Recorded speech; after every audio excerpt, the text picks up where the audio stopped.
Je voudrais, d'entrée de jeu, remercier l'Association des médecins du Congo qui nous donne l'opportunité de parler de ce sujet. Comme le disait le modérateur, qui est de plus en plus important, notamment dans tout le travail qui est effectué visant à améliorer l'accès des soins aux populations. On parle beaucoup de médicaments génériques, mais très souvent, nous ne nous accordons pas tous sur ce qu'est le médicament générique lui-même et comment utiliser le médicament générique. Pour certains, c'est le médicament de pauvres. Je me souviens, il n'y a pas trop longtemps, on disait même que c'est la médecine des pauvres qui utilisait le médicament générique. Pour d'autres, je dirais en bon congolais, tout ce qui coûte moins cher, on n'y fait pas confiance. Et nous voulions aujourd'hui échanger un peu sur cette problématique. C'est vraiment échanger. Je vais prendre quelques minutes pour poser un certain nombre de questionnements. Et puis ensemble, peut-être qu'on arrivera à un consensus qui pourra aider à avancer. Mais encore plus, peut-être que les uns et les autres pourront retenir un élément supplémentaire dans leur pratique de tous les jours sur l'utilisation de médicaments génériques. Alors, vous savez, on le dit tous les jours, nous sommes en transition épidémiologique. Je ne vais pas entrer dans la définition parce que là aussi, il y a beaucoup de choses à dire, mais une chose est sûre, c'est que cette transition épidémiologique a eu parmi ses conséquences l'augmentation des besoins en santé. Parce qu'on va vers une nouvelle classe de maladies. Et ces nouvelles classes de maladies créent des besoins en santé et par conséquent des besoins en médicaments.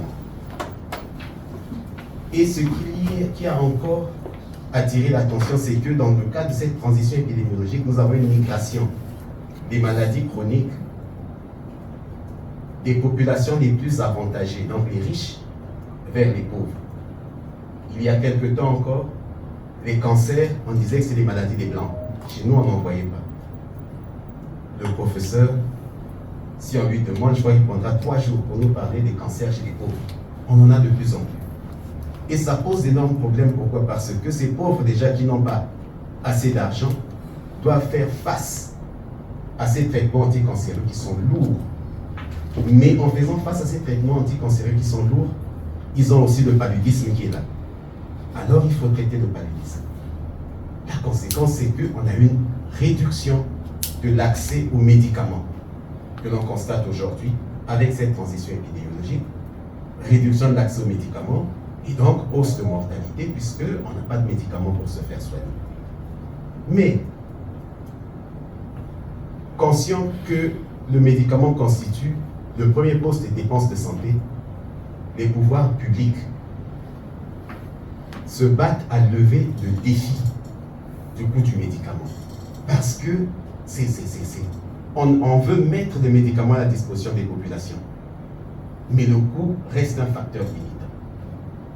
Les budgets médicaments ne font qu'exploser, qu'il s'agisse des ménages, qu'il s'agisse des formations sanitaires, qu'il s'agisse des gouvernements. Les budgets médicaments ne font qu'exploser, si bien qu'on est en train de mettre en place un certain nombre de mécanismes de solidarité. Vous vous souviendrez, on a décrété gratuité du paludisme, gratuité du VIH-Sida. Mais quand on va fouiller, en fait, c'est gratuité des médicaments.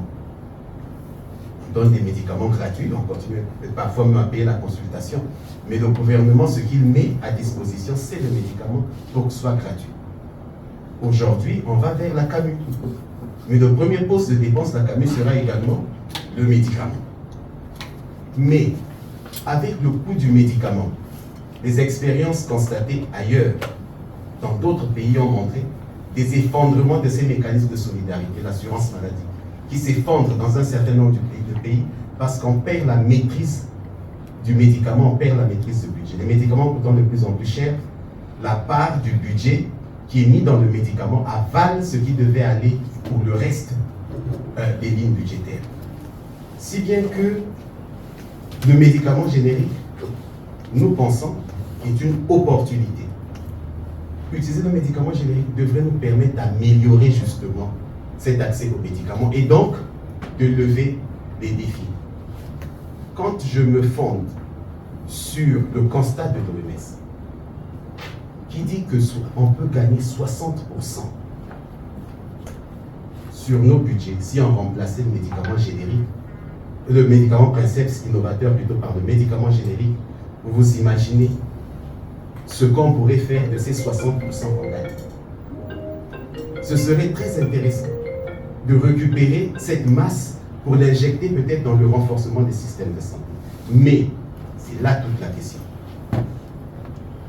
Quel médicament générique il faudrait alors utiliser si l'on veut avoir des gains? Et c'est le thème de notre entretien de ce matin. Et nous allons passer en revue un certain nombre de principes. Je ne vais pas définir le médicament. Je suppose que nous tous, d'une manière ou d'une autre, nous savons ce que c'est que le médicament. Mais là où peut-être nous devons nous accorder, c'est que le médicament, il a une certaine classification. Il y a plusieurs classifications. Mais là, je vais rester sur une classification particulière. C'est que le médicament se répartit en spécialité pharmaceutique et en préparation magistrale et officinale. Les préparations magistrales et officinales, c'est un médicament qu'on va préparer, on va fabriquer pour une personne ou pour un petit groupe de personnes. C'est pour leur usage, pour leur maladie. C'est-à-dire, je vais fabriquer un médicament pour soigner la diarrhée de Dr Poiti. Ça, c'est un médicament magistral, une préparation magistrale. Mais lorsque je fais un médicament pour tout le monde, je ne sais pas qui d'entre vous le prendra. Là, c'est une spécialité pharmaceutique. Et dans les spécialités pharmaceutiques, nous avons également deux classes. Nous avons les médicaments d'origine et les médicaments génériques. Le médicament d'origine, c'est le médicament innovateur. J'ai réfléchi, j'ai fait ma recherche, à partir d'une molécule, j'ai produit le premier médicament. C'est le médicament innovateur qu'on appelle couramment le Princeps. Mais à côté de cela, lorsque je l'ai breveté, le brevet tombe dans le domaine public, tout le monde peut le fabriquer. Et on en fait des copies. Et ces copies, c'est ce qu'on va appeler des médicaments génériques. Mais, parmi les médicaments génériques, encore nous en avons deux types. Nous avons les génériques de marque, c'est-à-dire que celui qui veut fabriquer ce générique, qui a acheté sa licence pour fabriquer le médicament, il va encore payer des droits de marque. Et ces droits de marque lui permettent, à ce moment, de donner le nom qui lui plaît à ce médicament générique. C'est pour cela que vous avez des Ferragran. C'est pour cela que vous avez des Doliprane. Ça, ce sont des médicaments génériques de marque. À côté de cela, le fabricant, il dit j'ai payé ma licence, mais je ne peux pas payer les droits de marque. Il est obligé d'utiliser à ce moment la dénomination commune internationale du médicament, la DCI comme on dit. Et puis il peut ajouter une fantaisie à côté, mais il doit garder la DCI. Et là, on dit le générique non lié à la marque. Et si je garde le même exemple, j'ai paracétamol Lucien, paracétamol Ubi. Ça, ce sont des génériques non liés à la marque. La conclusion, c'est que nous ne devons plus continuer à opposer générique à spécialité. Parce que le générique est une spécialité pharmaceutique.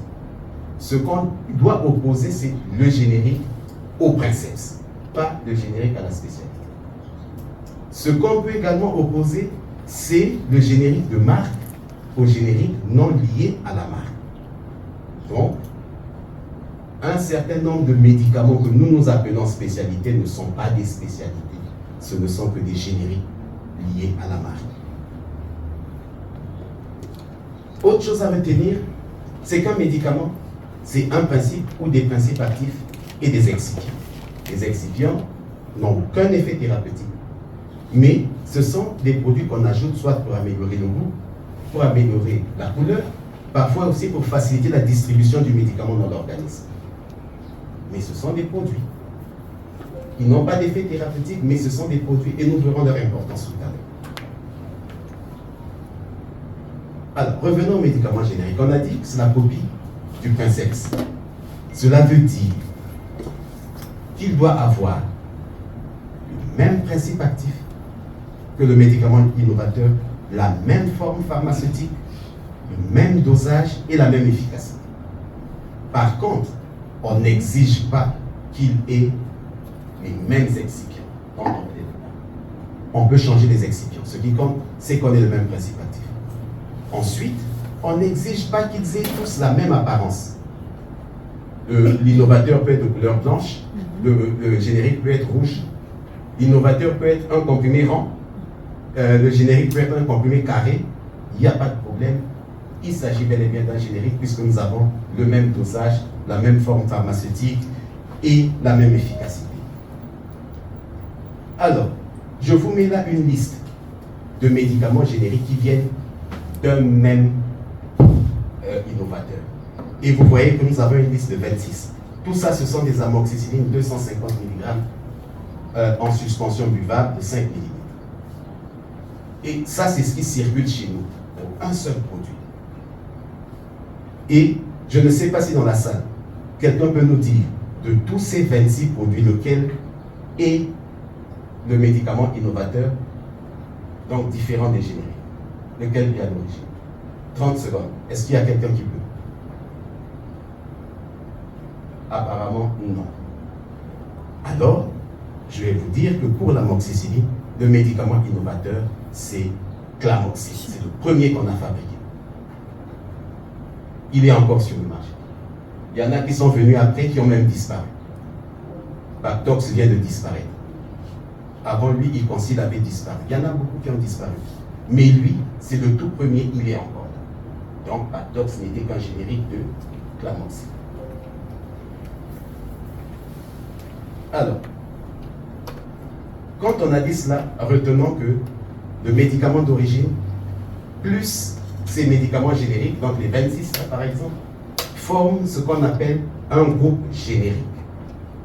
Et selon cette loi 10-2010 du Congo, mais dont les dispositions ont été prises ailleurs, selon les recommandations de l'OMS et autres, la substitution, c'est-à-dire le remplacement d'un médicament par un autre, ne peut se faire qu'à l'intérieur d'un groupe générique, c'est-à-dire entre un princeps et ses génériques, ou entre génériques du même groupe. Donc, on ne n'ira pas chercher une amoxicilline à remplacer par ampicilline, non. Si on doit remplacer amoxicilline 250 comme on a vu là, on doit prendre dans cette liste. Et c'est ça le principe de la substitution. Mais la question que l'on se pose, que nombreux d'entre nous se posent, c'est que est-ce qu'ils sont efficaces, les médicaments génériques? L'efficacité, c'est ce qui caractérise un médicament. C'est-à-dire qu'on obtienne l'effet qu'on voulait. C'est celui-là. Et avec le moins possible d'effets secondaires. On ne peut pas dire qu'il n'y a pas d'effets secondaires, mais on doit en avoir le moins possible. Et là, on parle de médicaments. Dès lors qu'on a beaucoup d'effets secondaires, peu d'effets thérapeutiques, ce n'est plus un médicament, c'est un poison. Et donc, ces effets-là doivent être suivis. Ce qu'on appelle le rapport efficacité-sécurité doit être suivi à tout moment. Surtout une fois que le médicament est sur le marché. Parce que là, on peut se rendre compte qu'il y a des effets secondaires qui se développent. Et là, si les effets secondaires commencent à dépasser les effets thérapeutiques, il faut retirer ce médicament. Alors, qu'en est-il pour le médicament générique? Le médicament générique, on a dit, normalement, même efficacité. Et ça, c'est démontré. Mais, il y a un mais. Avec le développement du médicament générique, il y a des défis que l'on doit relever. Pourquoi? Parce que tout le monde peut le fabriquer. Donc, pour le même médicament, vous avez les 26 amoxicillines là, c'est fabriqué par chaque laboratoire. Donc, chacun peut fabriquer amoxicilline. Il peut le fabriquer en Inde, au Tchad, au Cameroun, au Bangladesh. C'est un générique. Et ça nous pose maintenant des problèmes. Des problèmes à surveiller. C'est-à-dire, est-ce que tous respectent le dosage prévu? Est-ce que tous respectent la composition? C'est des choses qu'on doit maintenant lever à cause de la multiplicité des génériques. Est-ce que tous respectent les critères pharmacologiques? Mais aussi, est-ce que tous fabriquent selon les bonnes pratiques de fabrication? On va dire qu'on fait, mais comment on arrive? Est-ce que les appareils utilisés sont calibrés comme il faudrait pour que les 250 mg correspondent réellement aux 250 mg? C'est ce qui peut maintenant amener à une variation entre les différents génériques.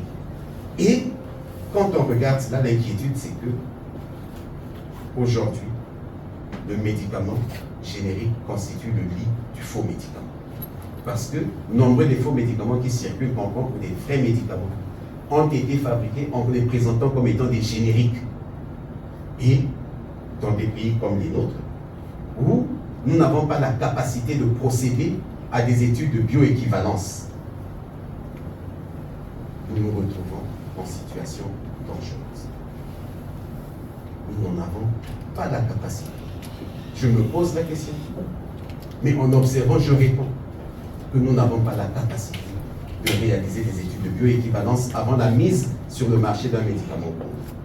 Mais de la même manière, il faut, on l'a dit, aller inspecter les sites de fabrication. Est-ce que nous avons cette capacité d'aller inspecter les sites de fabrication pour voir si c'est conforme aux bonnes pratiques? Je ne pense pas. Mais dans les débats, peut-être qu'on versera des éléments pour nous convaincre que non, nous avons les capacités, donc le problème ne se pose pas. Alors, je l'ai dit plus haut, même principe actif, mais les excipients divergent. Et si les excipients divergent, ça amène d'autres considérations à prendre, puisque un excipient qui est un produit chimique, mais il peut entraîner des réactions d'intolérance chez un individu. Or, si nous avons deux génériques qui n'ont pas les mêmes excipients, il y en a un qui va présenter des réactions, l'autre ne va pas présenter des réactions. Et ça, c'est documenté, c'est connu, ce qu'on appelle des excipients à effet notoire. Donc, on sait, parmi tout ce qu'on met dans nos médicaments là, pour un bon nombre, on sait ce que ça peut entraîner. La conséquence, c'est que elle va prendre un générique du même présexe. Chez elle, ça va bien se passer. Lui, il va prendre un autre générique du même présexe, mais chez lui, il y aura une réaction. Or, ce que nous faisons généralement sur le terrain, c'est que quand un patient vient vous dire, moi, quand je prends tel médicament, lui, il ne dit pas de générique, tel médicament, j'ai des réactions.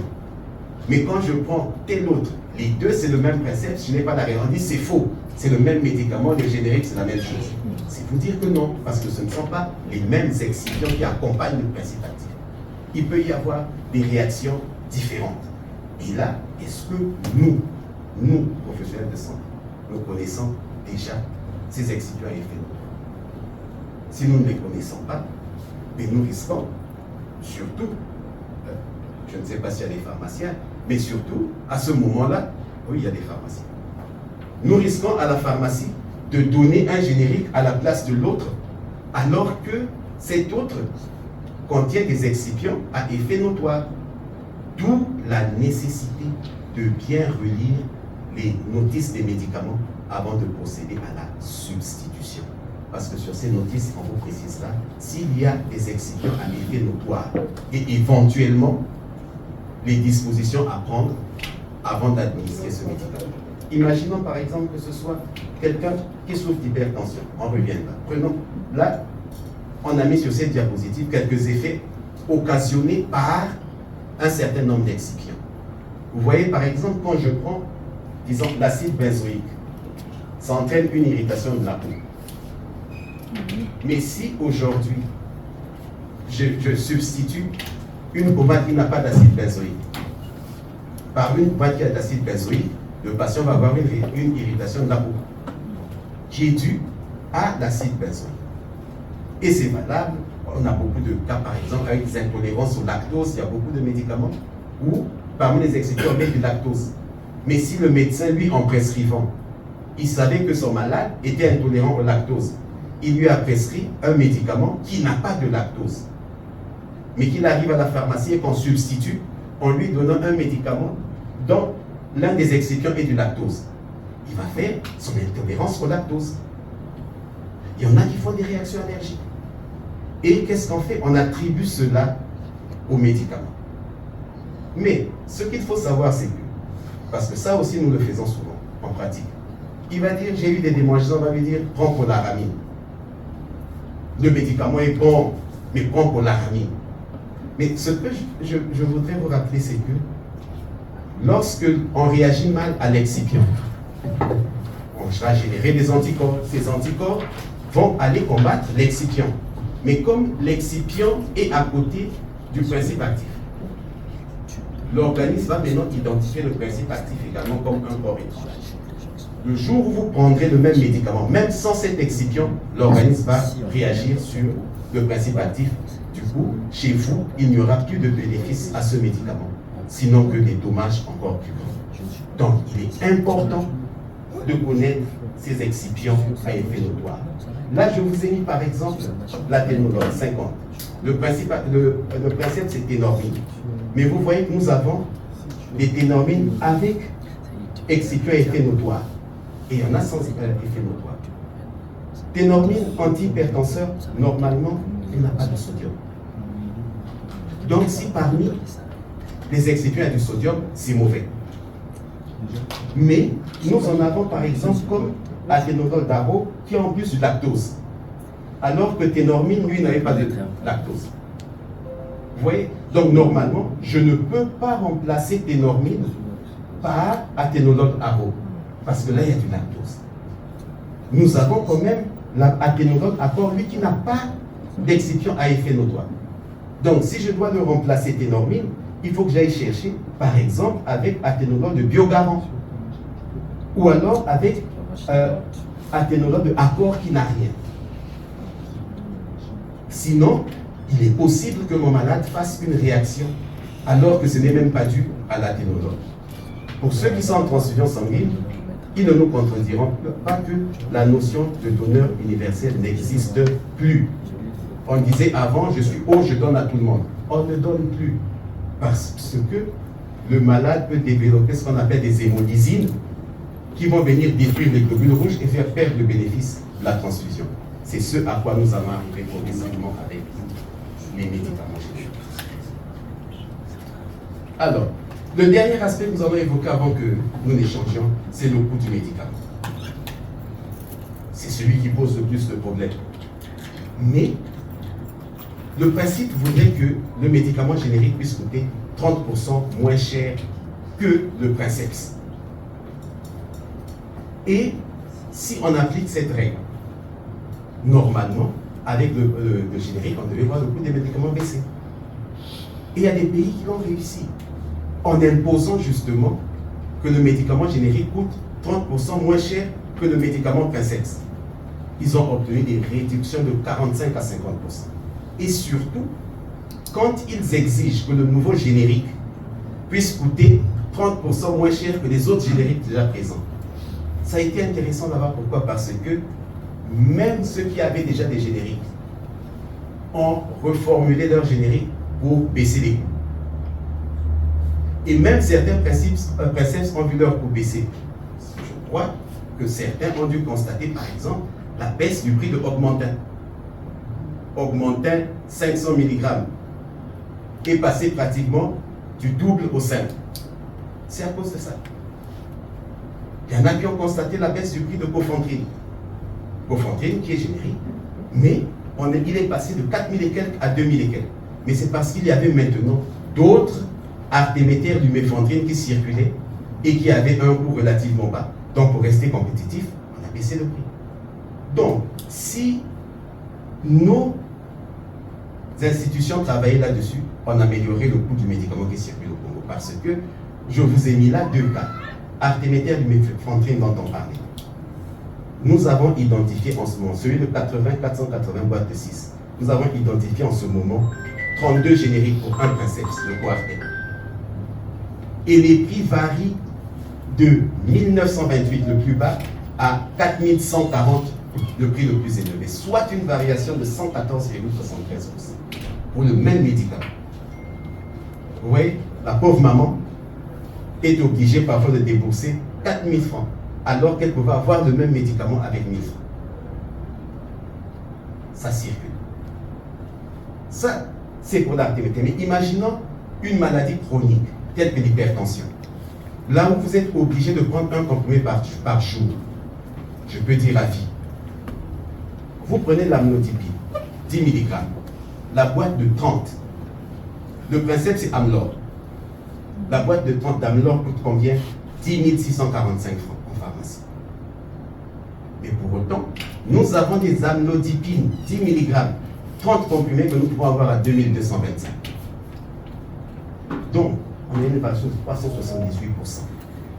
Ce que le patient va débourser pour 1 mois de traitement, il pouvait l'utiliser pour 5 mois de traitement. Et aurait pu résoudre peut-être d'autres problèmes de santé ou d'autres problèmes de vie.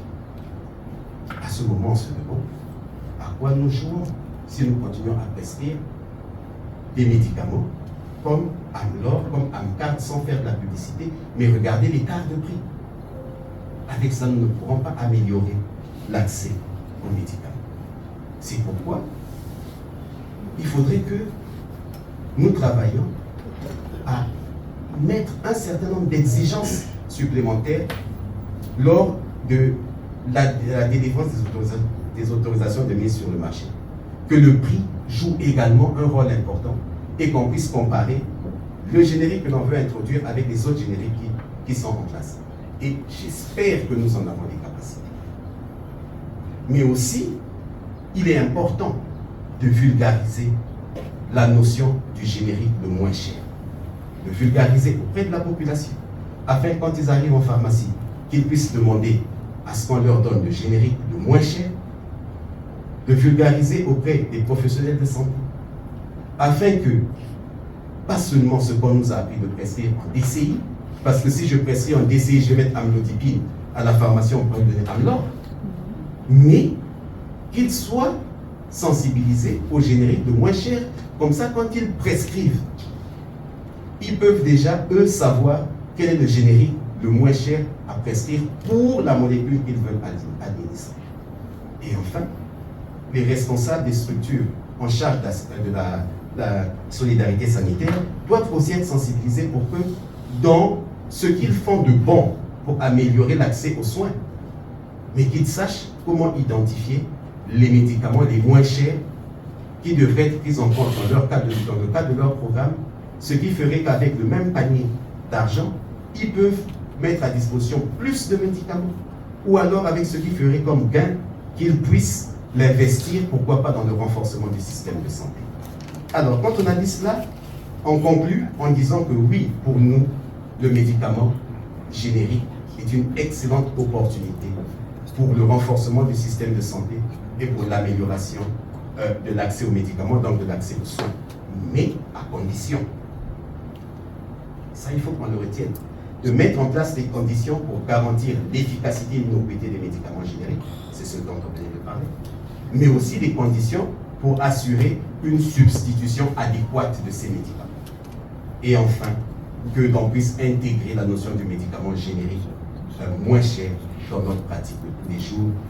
Cher professeur, j'en ai terminé, je vous remercie. Merci beaucoup. Est-ce que tu veux remettre la plaque numéro 19?